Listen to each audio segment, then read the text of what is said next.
Hi, it's the Lipstick Gal. Thank you so much for watching today. Let's talk about some November favorites. You know what's funny? It was already the 2nd of December when I realized I forgot to do November favorites. I think a lot of that comes from the fact that it's just a little bit shorter. I always expect November to be longer, and Thanksgiving was so close to the end of the month that when the new month rolled around, I was like, what? It's already the 1st of December, and it totally escaped my mind, but I don't want to miss doing it because I have some beautiful things in front of me. Let me start. You know what? I always put lippies at the end. Let's start with the lipsticks. The things that I have been loving, of course, were these guys here. The Lisa Eldridge Rouge Experience. I have all 7 of the shades that she's currently released, but these are the 3, they make a lot of noise when they're together, that I've been wearing the most. Let me swatch them for you. I was really surprised. These are the ones I was reaching for, especially this one here. This is Audrey. Audrey happens to be a really bright salmon pink, but it's beautiful and it's very fresh on the face. This is Romy. This one was no surprise to me. It is a beautiful kind of nudie mauve shade. It's fantastic. And this is Lisa's signature shade called Lisa. I love this one. It's such an easy to wear everyday pink. I love these lipsticks. They wear really well on the lips. I get about 6 hours of wear if I'm not eating or drinking. The minute I do have snacks or something to drink, I do reapply about the 4-hour mark, about. And if I'm eating a full meal, I do lose a large portion of what's in the center, but it's really easy to touch up. I don't have to worry about it. My favorite thing about these, aside from them being heavy, luxe, delicious to look at, beautiful to hold, is that the formula does not go outside my lip line. I'll be 50 next month, and I'll tell you, me and lip liners have gotten to know each other really well. The older I get, the more lip liner becomes non-negotiable, except I love finding a formula where I don't have to deal with that, where it stays where I put it and then that's it. Because it means I can be lazy and like take one more thing out of my routine. So I love this new formula from Lisa Eldridge. These Rouge Experience are stunning, beautiful. So glad I picked them up, and I highly recommend them if there's a shade that you like. All right, other lippy that I've been loving, this is the one I'm wearing today. It's from Sarah Creel. This is a Speak for Yourself hydrating lipstick, and this is the shade Madam President. This is the one that I've really been enjoying quite a lot. It is a really beautiful brown shade. This is also similar to the Lisa Eldridge, that it doesn't go outside of my lip line. I like this formula a lot. I think that the packaging is fun. It's magnetic. This top kind of celadon green is made out of plastic, but it doesn't feel lightweight and dinky. It feels a little bit more substantial. And this bottom portion here, I don't know, it could be plastic as well. It just feels a little bit more weighted and a little bit more substantial than, say, that Clé de Peau lipstick that I'm always complaining about. But the packaging on this feels nice. The color is beautiful. It wears really, really, really well. And another one I forgot that I had in my collection was this. This is from Makeup by Mario. This is the Super Satin Lipstick. This is the shade 917. Oh my goodness. Here's the Makeup by Mario 917. It's such a beautiful lipstick. I did a video recently where I was talking about things that I had forgotten, lipsticks I had lost track of in my collection. This was one of them. And I could kick myself because, I mean, it's such a beautiful shade. They're all so pretty. But this is like right up my alley. I don't know how I managed to lose track of it. Another thing that's great, this is in the mid-20s for price. And guess who's magnetic? Also has a nice weight to it. Not as heavy as the Lisa Eldridge or the Sarah Creel, but, you know, not a little dinky piece of plastic sort of. I mean, it is plastic, but it feels nice. It feels substantial. It feels like it's not going to instantly break if you look at it cross-eyed. That's what I like about it. But the formula is so good. It lasts so long on the lips, and it is uber comfortable. If you're looking for a really creamy, comfortable, affordable lipstick, and guess when I say affordable, I mean not luxury. These ones from Makeup by Mario are great. I'm going to throw my only fail in right here, and it's this. This is the Teddy Tint, the Superstay Teddy Tint from Maybelline. The reason this didn't work for me, and I don't know if it's just this shade or if it's this entire range. Okay, this is like a liquid lipstick. and it does kind of dry down. I love the soft blurred look that I get from this, and I love this color. This color is called July Forever, so I love a red, and a slightly warm red has my heart. The one thing that I noticed about this is that when I put this on, I thought the first time I put it on, it was a me problem, that I had over applied, I had put some down, and then I had waited a few minutes and gone, you know what, I want a little bit more. So I added some more, and thinking that maybe it had partially dried down or dried down all the way, and then me putting a fresh layer on top had caused it to kind of ball up on itself. Because what happened was, where there was a little bit too much of the lip product, it started to kind of gum up in little small spheres. No, thank you. Not at all. And then it starts to stick to itself. Okay, so when I wiped off all of the excess, the next problem I had was that when I stuck my lips together, they stayed together and they would not, I mean, it was like trying really hard to pull them apart. And then when they did pull apart, color from the bottom or the top would stick to the other lip and I'd have a bald patch. So it wasn't as noticeable because it's a kind of a soft, blurry sort of lip color. But if it was a more opaque lip color that was really obvious on the lip, man, I would not want to be dealing with this. It didn't feel comfortable on the lips. It also wasn't drying. That's the good part about it, is that it was kind of a more comfortable liquid lipstick, but it was so sticky texturally. It stuck to itself. It ended up kind of pulling in the corners if you over applied. And I'm a chronic over applier. That's why that's of note to me. But the worst part was that every time I was talking, my lips would stick together and it was an effort to pull them apart. I don't like it. I don't like it. I don't like it. Little Miss Superstay Teddy Tint is going back. Love the color, like the way that it felt until it started getting tacky, and then just, no. There are too many beautiful lip products to waste your time on something like that. I've been living in these two lip balms. So this one right here is the Holiday Flavor Espresso. This is the balm.com.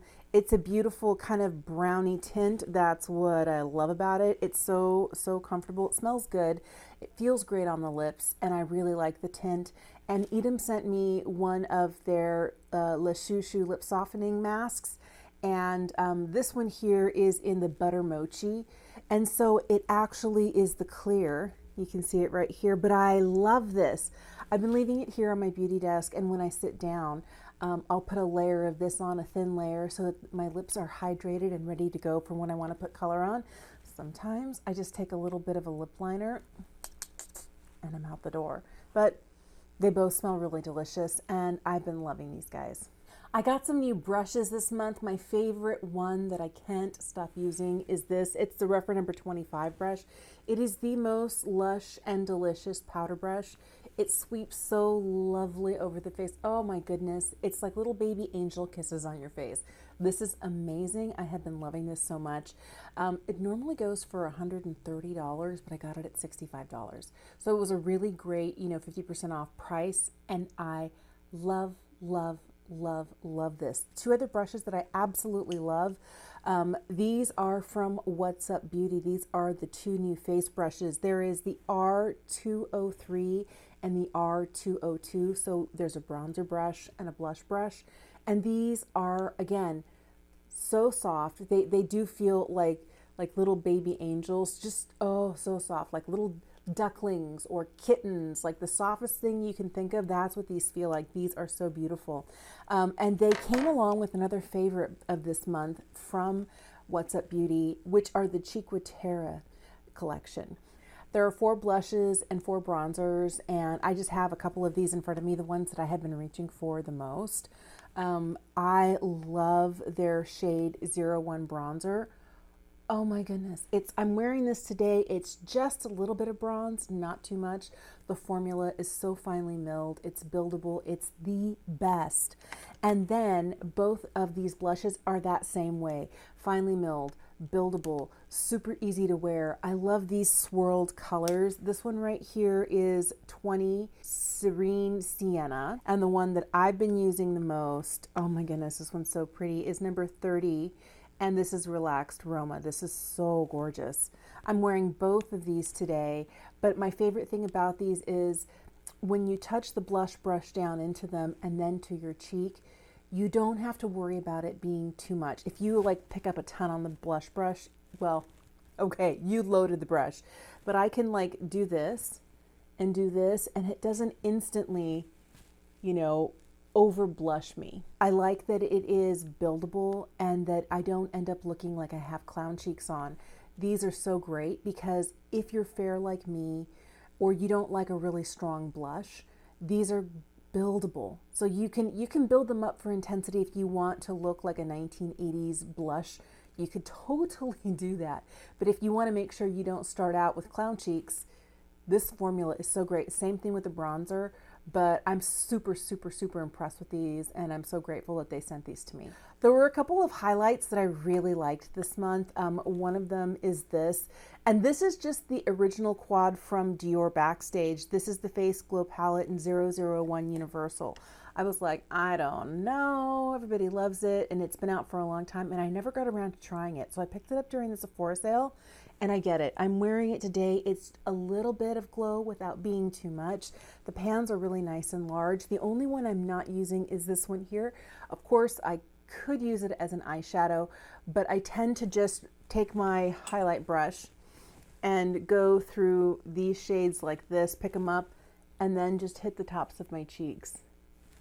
I've really been liking this. I really think it was worth the $48 that I paid for it. It's stunning. Okay, this one's still kind of new, but I am so ecstatic to have tried this and just discovered that it is very similar to one of my favorites. This is from L'Oreal. This is Lumi La Glace highlighter stick, and they have two different types of highlighters. They have 3 shades of this La Glace, which is more of like a sheer balm. You can see it like right here. And so when I throw it on, it's not really pigmented. It's more glassy and glowy. And then I think they have La Pearl, which is similar when it comes to the packaging and the way that it applies. But instead of being sheer and glassy like this, it is more of like a cream highlight that has a really visible pearl to it. So you're going to see a little bit more of a, and I don't have one of those. I really wanted this one because this one reminds me of my favorite from Chanel, a $48 highlight. And my favorite shade is the first one I picked up. It's called Sculpting.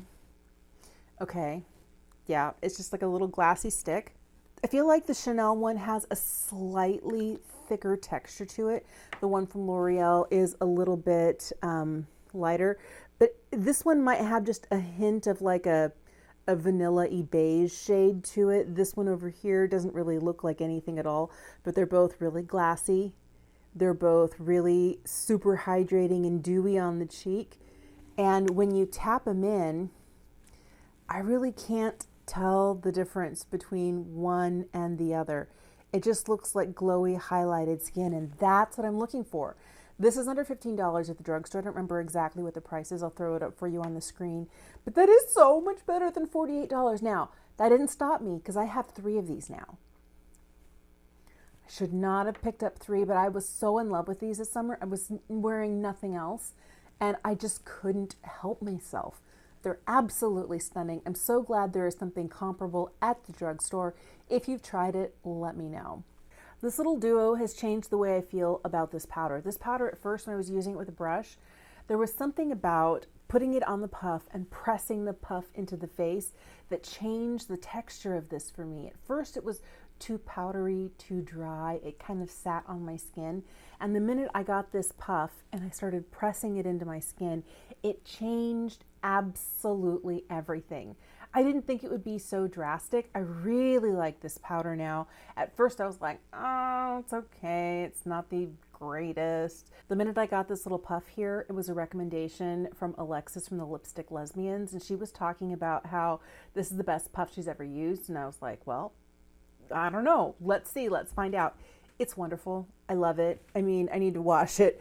But it is the softest. There's something about it. It's so nice and squishy.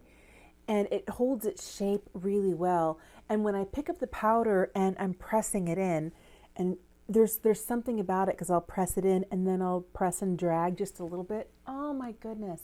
My skin looks so beautiful, blurred, kind of like all of the little pores and some of the fine lines are like, whoosh, they're gone. Love, love, love, love. This little duo has been amazing. Okay, eyeshadow.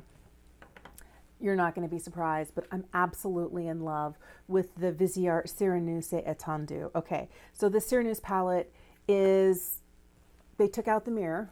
They said that they took out the mirror. They actually DM'd me on Instagram and they mentioned that they took the mirror out for recycling purposes. And I was like, oh, great, no problem. But there are a lot of magnets in here, which make recycling just a little bit harder. The one thing is you can take this whole thing out. There's magnets in here and in here, and it just goes straight back. You can have it laying flat on your desk like this, or if you want to use it as an easel, you can just put it in like that. Close it up, magnets closed. This color story is exactly what I want. It's very cool leaning. We've got some really pretty duochromes. This one here and this one here are stunning duochromes. I'm wearing this on the eye today along with this shade here. And then I put a little something else over the top, but I've been reaching for this all month long. Even these two dark shades over here that I was like, I don't know if I'm going to use them the other day, they were stunning, stunning, stunning. I usually stay away from the really deep, deep stuff because of my fair skin. It can look like if I'm not careful, because I'm not a makeup artist, it looks like maybe I got punched in the eye. But this turned out some of the most beautiful and really easy looks all month long. Now, the other eyeshadows I've been loving, and I hate to say it because they're so expensive, are these Patrick Ta duos. These are beautiful. I am wearing a little bit of this shade here from Still at the Club. This little duo here is so pretty. I mean, just stunning. And it's this more taupey shade here. There's something special about it. There's like little bits of silver, little bits of blue. There's something in here that when you tap it on the eye, it's on a completely different level of like metallic and beautiful. I don't think I have anything else like this. I have things that might be similar to this, but there's something about the shine on the eyes. There's something about the colors, the pearls that are in here that are absolutely stunning. I really like this. The one thing I learned though is that if you're holding it like this, you're going to want to turn it to the side if you're going to do your eyes. Because I was trying to do them like this and I was like, whoa, what's going on here? It's just so much easier to do this. And I know that probably seems very intuitive, but it took me a minute to figure that out. The other one I have is called Talk to My Team, and this is the one I've been using so much. And this is the one that I've been using on days when I really want something quick and pretty, but with a little bit of sparkle, because I'll put this shade just on the lid and this shade everywhere. And oh my goodness, the most beautiful, easy, especially for fair skin. It looks like you tried without looking like you tried too hard. I don't know, there's something about it. I know that a lot of people are saying those two shades are the most basic, the least exciting, but for someone like me with my makeup taste, those are probably the ones I'm going to use the most. I've been using the Talk to My Team duo so much, it's actually been rivaling the Viseart Serenuse palette. Just stunning, stunning, stunning. Is that it? No, one more thing. Okay, I was like, am I done already? Okay, so the last thing that I've absolutely loved all month long, and it depends on whether I'm wearing powders or creams, but this little guy here. This is the mini size of the Westman Atelier contour stick. This is the shade Biscuit. Okay, everyone has been telling me for a long time, you need to try the Westman Atelier sticks. I have one of the lit up highlight stick. Okay, it's not my favorite. She's pretty. But this, like with hardly any pressure, it blends. It's so easy and so beautiful. Oh my goodness, this is like the most gorgeous contour. You can even use it as a bronzer or a bronzer.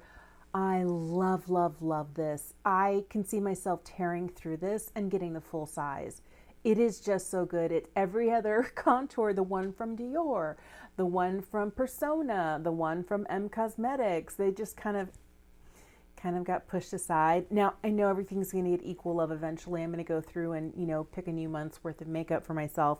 But right now, this has been reigning supreme as contour and bronzer on the days that I'm wearing cream products. Really, really been loving. I think that's it. Other favorites for the month, eggnog. I know that's really basic, but I've been making lattes with eggnog. Not just strict eggnog, like a little bit of eggnog and milk in my morning latte, and it's so good. I don't know that I would feel good about myself if I was making just a straight eggnog latte, like nothing but eggnog. But I love eggnog this time of year. That's been making my morning coffee routine like so much better. My husband and I also started watching Dune Prophecy on HBO. Oh my goodness, what an interesting and really kind of strange show. We both really like the movies. My husband, of course, loves the books. I've never gotten around to reading them. My best friend, who's a big reader, said, don't. Now, you may have a different opinion, but she's like, I know you. I know what you like. She goes, I struggled to get through it. I promised my husband I would read it. And it was a slog. And I was like, okay, I'll just watch the movie. She goes, yeah, normally I'm all about the reading the book before watching a movie or a TV show. She's like, you wouldn't like it. So I've been watching Dune Prophecy, been really enjoying it because I love Dune 1 and Dune 2. I even like the old Dune from the 1980s. I've always loved Dune ever since I was a kid, so it's a really interesting world and storyline to me. Also been enjoying some audiobooks this month. I listened to The Winter Garden by Kristen Hanna. Oh my goodness, that one was a difficult read because it's a beautiful book. But there's something about the way Kristen Hanna writes where it's like devastating things happen to her characters. So if you're not ready for something devastating, I wouldn't recommend that to you. But if you can handle something like where trauma happens in life and you read about people getting through it, you might really like The Winter Garden. I've liked so many other of Kristen Hanna's books, The Nightingale, The Women, The Four Winds. There's been some really good ones that I've liked. And when I saw this one, I was like, oh, let's read that next. And it's not new. It's been around for a long time, but I really, really, really like it. One thing that's interesting is the book is set in Leavenworth, Washington, which is not that far from where I live. I live in the state of Washington and I've been to Leavenworth several times. It's such a charming little area. But the idea of living on an apple orchard in, eastern Washington, I was like, yeah, that tracks. That sounds familiar, and part of that has been really cool. Thank you so much for watching today. Here's where I want to know what your favorites for November were. It could be a book, it could be a TV show, it could be a movie, it could be a food item or a beverage. It could be something that's part of your everyday that just makes life that much better. Whatever it is, I would love to know. Let me know in the comment section down below. Thank you so much for making the time to watch today. I really appreciate it, and I will see you again soon.